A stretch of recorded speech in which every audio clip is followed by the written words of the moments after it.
আসসালামু আলাইকুম, সবাইকে শুভেচ্ছা সহ আমন্ত্রণ জানাচ্ছি বাংলা ভিউ রাতের সংবাদে। সাথে আছি আমি আন্নামা চৌধুরী আর আমি চৌধুরী নাদিরা। প্রথমেই শিরোনাম।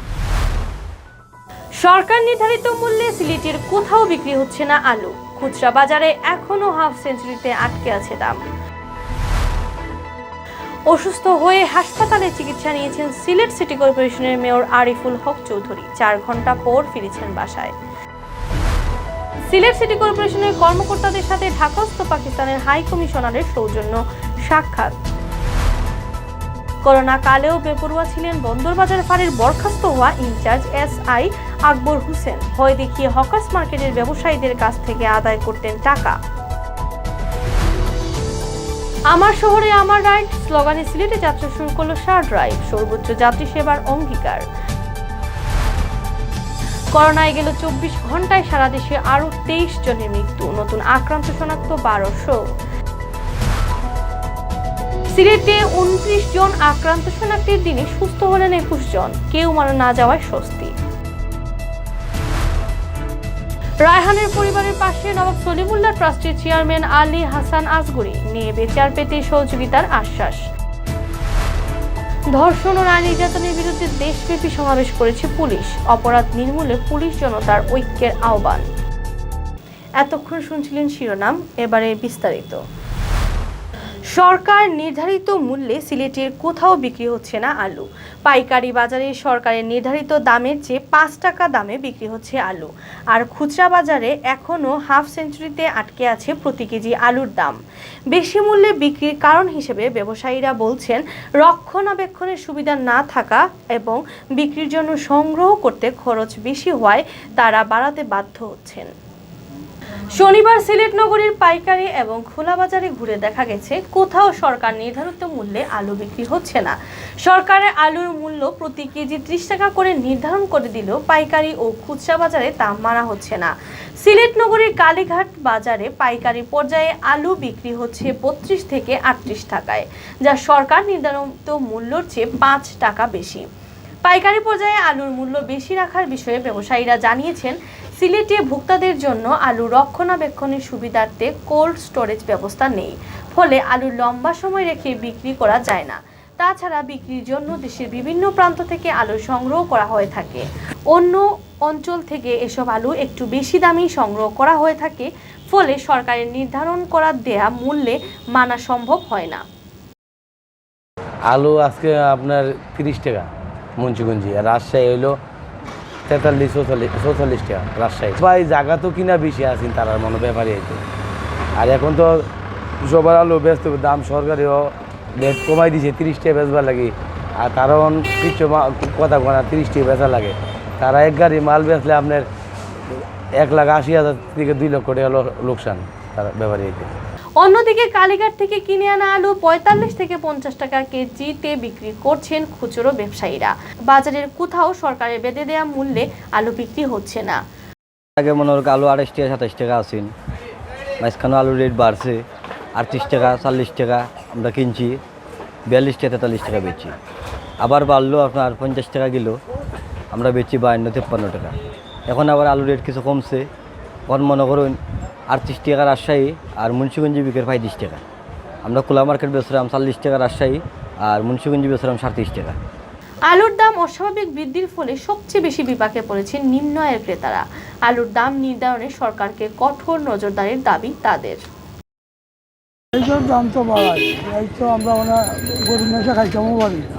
এরপরে আলু ওই গেছে 50 টাকা, কেমনে খাইতে গরিব হল আমরা বাঁচতাম দিলাম, এবার তো বাঁচার কোনো ভোট নাই।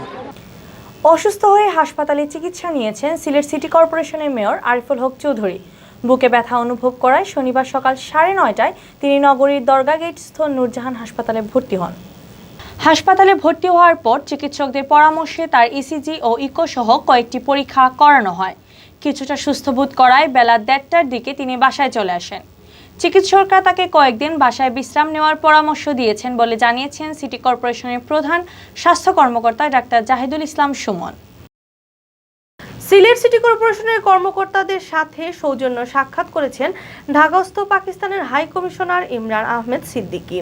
শনিবার সকাল 10:30টায় তিনি নগর ভবনে আসলে তাকে ফুলেল শুভেচ্ছা জানান সিসিকের ঊর্ধ্বতন কর্মকর্তারা। তবে অসুস্থতার কারণে হাসপাতালে ভর্তি থাকায় উপস্থিত ছিলেন না সিলেট সিটি কর্পোরেশনের মেয়র আরিফুল হক চৌধুরী। সৌজন্য সাক্ষাতে সিলেট সিটি কর্পোরেশনের পক্ষ থেকে অতিথির হাতে উপহার সামগ্রী তুলে দেন সিসিকের প্রধান নির্বাহী কর্মকর্তা ও সরকারের যুগ্ম সচিব বিধায়ক রায় চৌধুরী। ঢাকাস্থ পাকিস্তানের হাই কমিশনার ইমরান আহমেদ সিদ্দিকীও সিসিকের কর্মকর্তাদের হাতে উপহার তুলে দেন। এ সময় উভয় পক্ষের মধ্যে সৌহার্দ্যপূর্ণ আলোচনা হয়।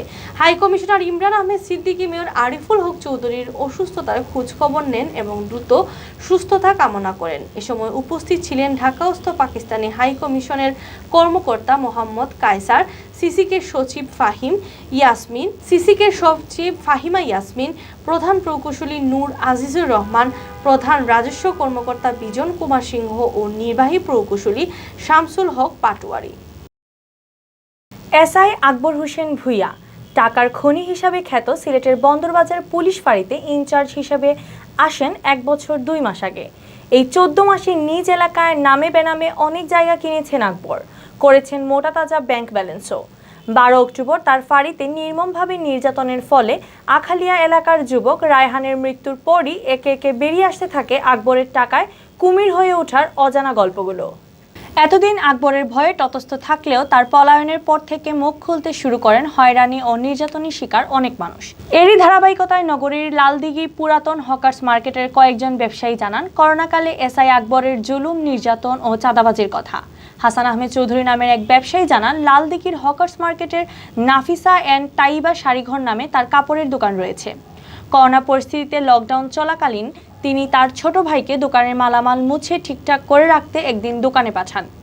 তার ছোট ভাই মার্কেটে গিয়ে দোকান খোলার আগেই আকবর মোটরসাইকেল যোগে এসে হাসানের ছোট ভাইকে ধরে বন্দরবাজার পুলিশ ফাঁড়িতে নিয়ে যান। খবর পেয়ে হাসান ফাঁড়িতে গেলে তাকেও আটকে মোবাইল ফোন কেড়ে নেন আকবর। এ সময় আকবর ও তার ফাঁড়ির অন্য একজন 20,000 টাকা দাবি করেন। 20,000 টাকা না দিলে বিভিন্ন মামলায় ঢুকে তাদের 2 ভাইকে কোর্টে চালান করে দিবেন বলে হুমকি দেন আকবর। পরে হাসান আহমেদ অনেক অনুনয় করে 5,000 টাকা দিয়ে আকবরের হাত থেকে মুক্তি পান। কাছে ফোন আইছে, আমার ছোটো ভাইয়ে ফোন দিছে, ভাই ওরকম আমার গারদও লইয়ে আইছে। আমি টানমারি বাসার থেকে আইছি, আইয়া যখন গারদও যাওয়ার বাদে আমার দাবি করে 20,000 টাকা তার দিতাম। আমি বললাম 20,000 টাকা কিতা লাগিয়ে দিতাম, বলে 20,000 টাকা হইলো হে লকডাউনের মাঝে দোকানখানে খুললো। বলে না, তারে তো দোকান খোলার লাগি ফাটাইছি না, তারে ফাটাইছি দোকানটা দারু দিত এবং দোকানের বাতাস খাওয়াই দিত, আমার মালগুলা ড্যাম পুইজার। তখন হে মানে না, কই 20,000 টাকা তারে দিলে ছুটাইয়ে দিব, নাইলে থানা দিলেইব। তখন আর কিতা করবো, বাধ্য হইয়া তার কাছ থেকে কন্ট্যাক্ট করছি 5,000 টাকা। 5,000 মানে না, জোর করিয়া একরকম তার পাও দরিয়া 5,000 টাকা দিয়ে আমার বাইরে ছুটাইয়ে লই যাইছি। এই একবারে হালি ইটা নাই, হাজার হাজার ঘটনা আছে সিলেট লালদিঘির পাড়র, যত বড় বড় ক্রাইম আছে সম্পূর্ণ হয়ে করছে।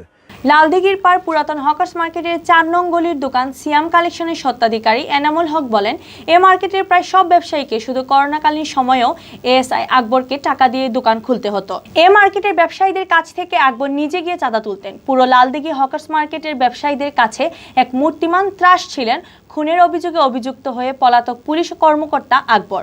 করোনাকালে হয়তো অনেকে দোকান খুললে তারা উনছি যে অফিসার ইনচার্জে টেকা দেওয়া লাগছে, টেকা দিয়া জয়দিনও খুলছন, টেকা দিয়া খুলছন এবং এই টেকাটা নিজেও নিছে আকবরে। আর আমরা অনেক সময় সাতাইছে, আমরা মাল আইলে মাল আটটাইছে, আমরা এখান থেকে কাস্টমার গেলে ফাড়ির হান্দাত মাল আটটাইছে, আটটাইয়া হয়েছে অবৈধ মাল, তো এই মালের নাই, মেমো নাই, এগুলা চুরির মাল, এগুলা হইয়া অনেক সময় আমরা কাস্টমার গেছেই নিছে টেকা। আমরা অনেক কাস্টমার ভুক্তভোগী হইয়া আমরা হয়েছে। আমরা অনেক সময় প্রতিবাদ করছি, অনেক কইছি, হইলে কিন্তু কোনো কাম হয়েছে না। ঊর্ধ্বতন কর্মকর্তা এগুলা কানও নিছ না। আর এই সাইটর মাঝে ত্রাস আছিল, ফাড়ির ত্রাস হইল গিয়া আর এই ফাড়িটা সবচেয়ে ক্রাইম ফাড়ি।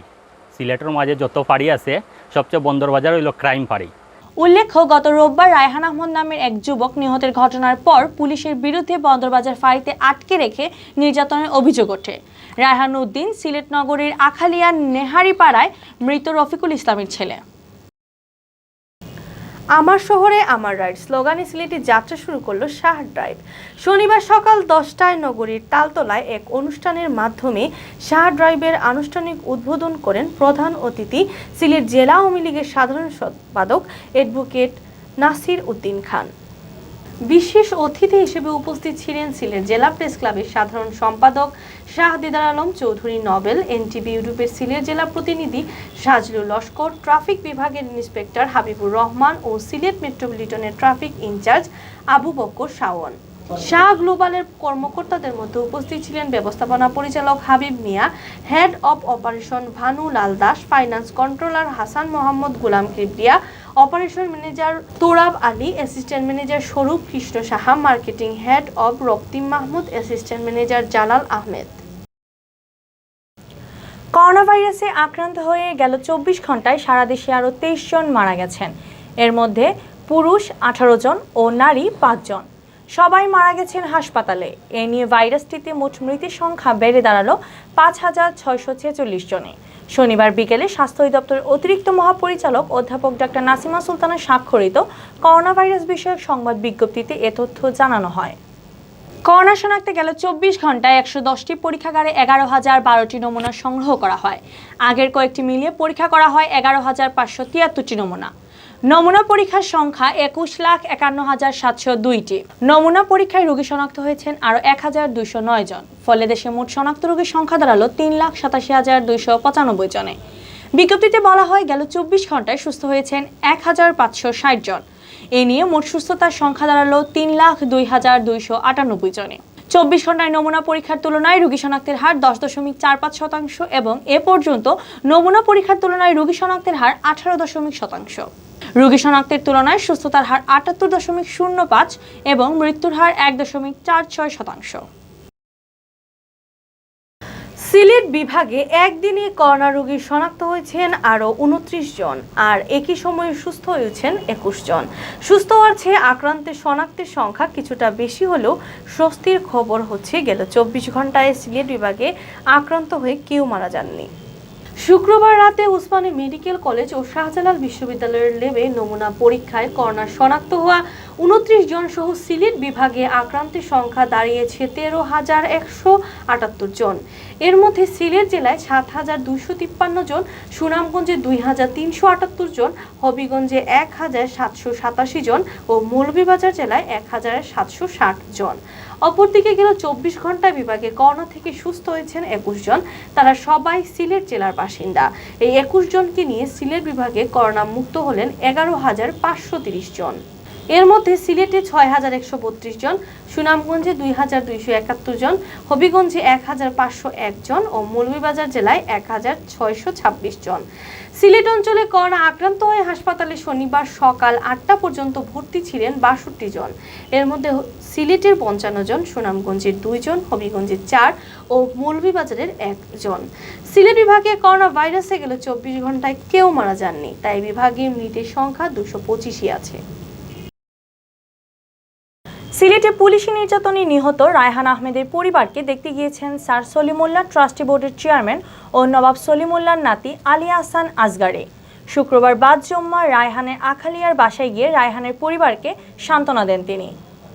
বৃহস্পতিবার রাতে সিলেটে আসেন আলী আহসান আসগারে। শুক্রবার জুম্মার নামাজের পর তিনি রায়হানের বাসায় গিয়ে তার মায়ের সাথে কথা বলেন এবং কন্যা শিশুকে কোলে নেন। এ সময় রায়হানের পরিবারের সদস্যদের বলেন, নির্মম এই ঘটনা শুনে তিনি ঢাকা থেকে সান্ত্বনা জানাতে সিলেট এসেছেন। তিনি রায়হানের পরিবারের পাশে থাকার প্রতিশ্রুতি দেন। এ সময় তার সাথে ছিলেন city councillor Azadur Rahman Azad, councillor Mokhlesur Rahman Kamran, বিশিষ্ট শিল্পপতি আতাউল্লাহ শাকের। আমি সিলেটে এসেছি যে রায়হানকে নির্মমভাবে হত্যা করা হয়, পুলিশ আকবর যাকে হত্যা করা হয়, তার যে বাচ্চা, তার কান্না দেখে আমি নিজেকে ধরে রাখতে পারিনি। শুধু এতটুকু বলবো যে আমরা কোনো রাজনীতির দল বা নেতা সেজে এখানে আসিনি। মানবিক দিক দিয়ে আমি এসেছি যে রায়হান হত্যার আমরা সুষ্ঠু তদন্ত এবং বিচার কামনা করছি। আশা করি যে ইনশাআল্লাহ সঠিকভাবে মাননীয় প্রধানমন্ত্রীর বরাবরে রায়হানের বাবুটা যাবে এবং সে 2 মাস 14 দিন সে কথা বলতে পারে না, কিন্তু মাননীয় প্রধানমন্ত্রী জননেত্রী শেখ হাসিনা উনি বিচক্ষণ, উনি রায়হানের বাচ্চার কান্না দেখে, হাসি দেখে উনি তার ভাষা বুঝে যাবেন। ধর্ষণ ও নারী নির্যাতনের বিরুদ্ধে দেশব্যাপী সমাবেশ করছে পুলিশ। একই আলোকে সিলেট বিভাগের সকল থানা ও রিট এলাকায় সমাবেশ ও র্যালি অনুষ্ঠিত হয়েছে। এতে পুলিশ কর্মকর্তারাও ও বিভিন্ন পেশার প্রতিনিধিরা অংশ নেন। নারী নির্যাতন ও ধর্ষণের বিরুদ্ধে সিলেটের উসমানীনগর থানার উমরপুর ইউনিয়ন পরিষদে বিট পুলিশিং সমাবেশ অনুষ্ঠিত হয়। শনিবার সকাল 10টায় ইউনিয়ন পরিষদের হল রুমে এই সমাবেশ অনুষ্ঠিত হয়।